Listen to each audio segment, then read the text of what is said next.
মা বলতেছে আমি কি তোরে বলছি আমগুলোকে ব্যয় বেশি করছে। আরে আপাই তো কইলো। আপা আপা কইতেছে মা ওরে মারতেছে কেন?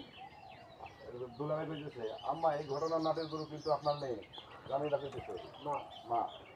তো আমি তো ভালো করে জানি জানাই তুই তোর শ্বশুর বাড়ির মানুষ হলে খারাপ ব্যবহার করস বাড়ি ওই বাড়ির একটা কাজ না ধরস না উল্টা পাল্টা আমার কাছে এখানে খারাপ করো এখন আমার নতুন বউরে নিয়ে কুস্তানি শুরু করছো। ওই তোকে আমি শিক্ষা দিচ্ছি সীমা সীমা কইতেছে মা আমার ভুল হয়ে গেছে মাফ করে দাও দেখা আমার মাফ আমি আপাতত মাফ মাফ চাইলি আপাতত কইলি বলি।